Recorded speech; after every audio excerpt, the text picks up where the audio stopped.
Hello বন্ধুরা, good morning. সবাই কি করো? আমার তো সকাল হয়ে গেছে। তোমরা জানি সকাল হয়েছে নি জানি না, কমেন্টস করিও। 6:30 বাজে। তো আমার একটু আগেই সকাল হয়েছে, কারণ আমার তো স্কুলে যাইতে লাগবো। এর লাগে একটু তাড়াতাড়ি উঠছি। উঠিয়া ঘরটর ঝাড়ু দিছি, ঝাড়ু দিয়া তারপরে তোমরা সবার থেকে আমার একটু আলাদাই সকাল হয়। তো চলো আমার আলাদা সকালটা একটু দেখাই।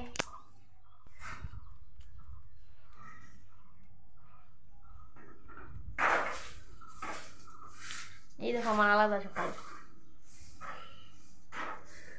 সবাই ঘুম থেকে উঠে কি করো? চা খাও, টিফিন খাও। কিন্তু আমার ঘুম থেকে উঠে ঘরটা ঝাড়ু দিয়ে বাসন টাসন ধুইয়া,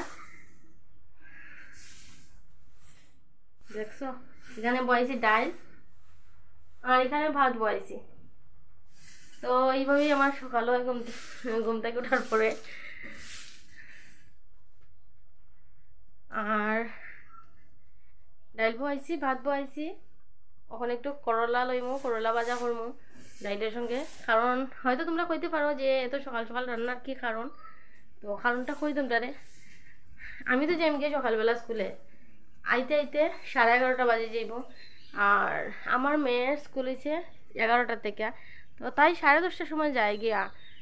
তো আমি তো আইতে পারি না তখন। তো আমার রান্না বান্না করে যাইতে লাগে, কারণ তাই সকালে স্কুলে যায়। তো খাইয়া যাইতে লাগবো। আমার না খাইলে হইব, কিন্তু আমি তো স্কুল থেকে 11টা 11:30টার সময় আইয়া খাইতে পারবো। কিন্তু তাই আইতে আইতে সেই 3:30 4টা বাজে। তো এর লাগে আর কি আমার সকাল সকাল রান্না করা লাগে। আর সকালে চা টিফিন, চা এমনি আমার মানে কোনো নেশা টেশা নাই, চা খাওয়ার কোনো আকর্ষণ নাই। কিন্তু মানে আরও নেশা হইল না যদি আমি ঘরে ফ্রি থাকতাম।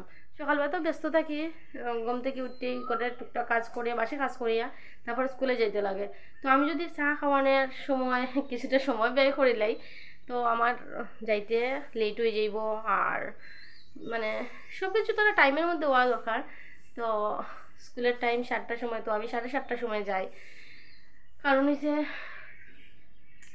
মানে ঘরের কাজ টাজ মেয়ে লোক তো, পুরুষ লোক না যে ঘুম থেকে ওইটা মুখ ধুই ব্রাশ করবো স্নান করে যাই মুখ গিয়া। তো আমার তো এরকম হয় না, ঘরের কাজ টুকটাক করে যাইতে লাগে। তার লেগে 7:30 বাজে। তো চলো আমি এখন তোমার সঙ্গে বেশি গল্প করলে হইতো না। আমি ডাইল বয়াইছি, ভাত বয়াইছি, আর এদিকে এখন করলা আলু ভাজা করবো। করে যাইতে সময় আবার তোমার সঙ্গে কথা কইব। বন্ধুরা, আমি ডাল রান্না করে লইছি, এদিকে করলা আলু ভাজা করছি, আর ভাত হয়ে গেছে। তো ভাবছিলাম যে একটু খাইয়া যাইমু, কিন্তু প্রচণ্ড লেট হয়ে গেছে। তো তবুও দেখি যদি খাই তোমরা লাগে অবশ্যই শেয়ার করবো। তোমরা খালি সঙ্গে থাকো। এইতে ক্ষুদা লাগবো, তার লাগে আমি একটু ভাত লই লইছি। এখানে করলা আলু ভাজা, ডাইল আর একটু ভাত লইছি। তো রেডি হইয়া তারপরে খাইমু। না খাইলে তো আবার ক্ষুদা লাগবো। আইতে আইতে আমি আইতে পারতাম না, ক্লান্ত হয়ে একদম পড়ে যাইমু ক্ষুদার যন্ত্রণায়। তো বন্ধুরা, আমি রেডি হয়ে আই গেছি। আইয়া একটু যদি না খাই তাহলে আইতে খুব কষ্ট হইব। তার লেগিয়া মানে ভাত খাইলি আর কি।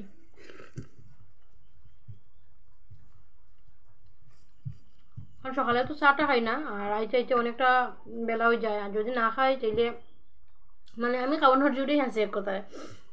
খুব কষ্ট হয় আমার যদি ভাত টাত না খাই। আর সকালবেলা যে ভাত খাই যাচ্ছে আমার কোনো অসুবিধা হয় না, কারণ আমি সবসময়ও সকালবেলা যখন রান্না করি তখন একটু খাইয়া যায়। যদি পেট ভরে তো খাইতে পারি না, বা কেউ পারতেও না, তারপরেও একটু একমুট না খেলেও শান্তি পাই না আর কি। কষ্ট হয়ে আইতে আইতে।